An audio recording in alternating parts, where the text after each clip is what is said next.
clear for test point 4A. Copy. Accelerating. On condition. Clear to maneuver. A talking gargoyle, a blue satanic horse, and a whole host of underground conspiracy theories, literally about what's underground. Yes, it must be that time of year for spooks and spirits and scary aviation stories. Hello, everyone, and welcome to this slightly tardy episode of On Condition. I'm your host, Art Tomasetti. I'm always looking for spooky aviation stories to use for my Halloween episode. So if you've got one, let me know, and maybe we can use it on a future show. This year, it's not about an airplane, it's about an airport, which I think still keeps with the aviation theme. The Denver airport is at the center of several spooky myths and a few conspiracy theories. It has two bronze gargoyles sitting inside suitcases placed at either end of the baggage claim area, and another one named Greg that on occasion engages with people. There are unusual murals that have an equal number of unusual interpretations, and outside the airport there is this horse statue which actually looks kind of cool until you take a look at the red glowing eyes. And take a look online sometimes about what lies beneath the Denver airport, and you will find everything from its tunnels to NORAD. It's where they keep the extraterrestrials that the government has captured. It's an Illuminati headquarters, and even that it is where there are the remnants of an automated baggage handling system. I mean, you can't make this stuff up, or maybe you can. Oh, and if you ever want an interesting case study on failed project management, check out the last one about the baggage handling system. Now, it's been a while since I passed through the Denver airport, but I almost want to book a flight now just to go and check some of this stuff out. If you've been there recently and can comment on any of the ghoulish things I've talked about, let us know in the comments section. And now, if you're listening to the podcast, everything probably seems fairly standard. But if you're watching this on YouTube, yes, we have started something new. Every so often, I will offer a video option for the show in addition to the podcast. Same audio content for both, but the video gives me the ability to add in different types of media to the episode. And I'll leave a link to the YouTube site in the show notes. This month, I'm going to continue my discussion with Louise Cullinan talking about critical incident response.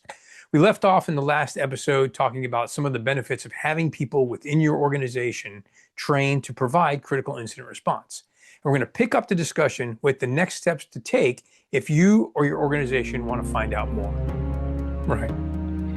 Okay, so let's say now people listening to this have said, this is interesting. I think I want to learn more. I want to find out more. I think this could be important for our organization, for our team. What's the next steps after listening to this podcast that someone could do to learn more about CRP, or even to go down the path of getting training for it?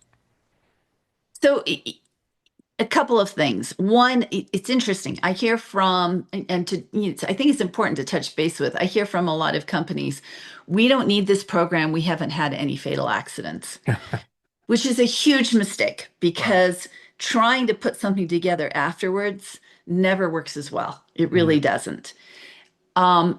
And we can't go on that luck. We can't survive on that theory of luck of we've never had one, so therefore we won't. Right. Anybody who's been in aviation knows that that's a bad way to go. But also the other thing is, it's not just for the big bang things either.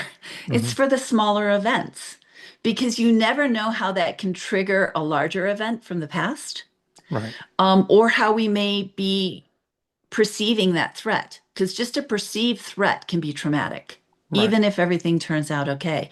And we want to make sure that our employees are safe getting back into the cockpit or whatever their duty is, safely and quickly. That's our objective and our goal from a CRP standpoint. And so CRP is one of the ways that we can, or CISM as it's also called, is one of the ways that we can make sure that that happens. So it's a definite safety thing. We have a 3-day course that I teach, and that is the complete course of critical incident response. Right. If you are management and you just want to have an idea of how that works And if it's something that you're interested in, I would recommend coming on the first day of that 3-day course Mhm. to just get the information and see if this is a good fit for your company or group, or indeed yourself if you want to do the work. For those who just think they want to learn more about it and actually become a peer, I would recommend the 3-day course, Right. the full 3-day course. And then you can go back and do the work for your group. Um, it has to be said that if there's any hierarchy with that, then you can't be the peer. So Sure. at the airlines, a chief pilot can't be doing CRP to a line pilot. Right. A manager or supervisor can't do it to somebody who's underneath them. But managers can do it to each other. So we Yeah. often have chief pilots and so forth come through because they may need it too, and they have done in the Right. past. So that works really well. So there's several courses that we offer. I've got one in August, two in September, and one in October coming up. So if those are of interest at all, I can certainly make those dates available to people. Yeah, and I'll put some links in the show notes as well, so people can follow that to find out more.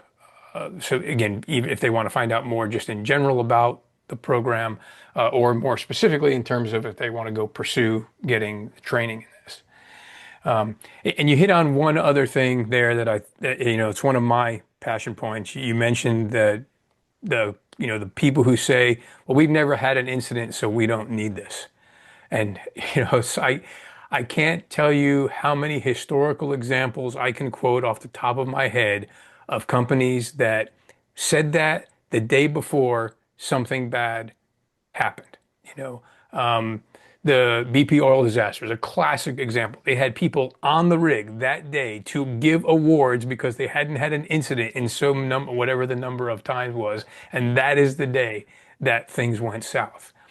Right. So I agree that just for the same reasons that I think most every flying organization that I have been associated with, or even that I've known about, or that I visited, has at least done the due diligence to put together something I would refer to as a pre-mishap plan. I know it gets called different things in different parts of the world, but you have that plan that you've thought about in advance of if something bad happens, if we lose an aircraft, here's a checklist of steps we're going to go through. And it may not take you much beyond the first day, but it at least gets you started when that thing happens. So for the same reasons you do that, it would seem just the sort of natural progression that you would do okay, now when that does happen, where's the checklist that says from that point forward, what are we going to do after that first 24 hours? What are we going to do once the pieces, parts, and the people, the immediate first aid, all that kind of stuff has been taken care of, for everybody else who is in a touch point to that scenario. And again, and in my mind, I think that's exactly where CRP comes in. Well, and I've also heard companies say on sort of the flip side, just to get this in there, we have employee assistance programs and we spend $3 million a year on making sure that our group is provided. And I sleep very well at night knowing that our crews will be well taken care of. And I have to tell you, and I'm not dissing all EAP programs because I got to say, I know some EAP folks who are phenomenal. They're Mhm. really wonderful. However, it takes a lot to get somebody to talk to EAP. Certainly within the airline world, and I have heard from folks on the test side world and manufacturers, it's quite similar. Pilots are great at using EAPs for their spouses and their kids, Right. but they're not going to use them for themselves. So it's sort of like spending all this money so that the company feels good about it. But the fact of the matter is, it's not going to work. Right. So, why would you not evaluate what has been proven to be effective and look at that and implement it, which is a far less expensive deal when you've got your own employees willing to volunteer their time to make sure their fellow employees are in good shape. Right. All right, Louise. Well, thank you so much for taking the time out. I think it's a critically important thing. It's something that we don't like to think about, but if you've been in the aviation world and any, I guess, in any high risk endeavor world for more than a minute, you know the harsh reality that things happen. So I think it's important. So, like I do with everybody who's a guest on the show, I turn it over for you for sort of last comments, final thoughts, parting words of wisdom, whatever you want to call it. So, how would you want to wrap up what we talked about today? I think I would like to say that we get misunderstood in a lot of ways of being this sort of touchy-feely group, and that's really not what it's about. And I think you find that out within the first few hours of coming to the course and finding out what it's about. But it's also been proven to work and be very effective for many years. Right. It's been around for like 30 years within the aviation world. I've been doing this work for over 20 years. Right. And it's pretty wonderful to see how it helps folks. So I think sometimes you don't know when you need this. And unfortunately, when you realize you do, it may even be sort of too late. Sure. So if you've got somebody looking out for you, a fellow peer who speaks your language, can look out for you after an event and make sure that it doesn't get to a very negative state. There's a lot to be gained for that. And you only have a better employee group and healthy organization. Great. Wonderful. Louise, thanks again for your time. It was wonderful having you on the podcast. Thanks. I appreciate it. Well, that'll wrap us for this month. And if you want to know more about critical incident response, there's some links in the show notes you can follow. And you definitely want to tune in next month because you will have two fighter pilots talking about, well, you guessed it, sailing. Thanks for listening. Thanks for watching. And until next time, be safe, be smart, and be ready to be on condition. On Condition is brought to you by Time to Climb. Motivate your team to succeed, accelerate toward your goals, and elevate to a higher level of performance. On the web at www.time2climb.com.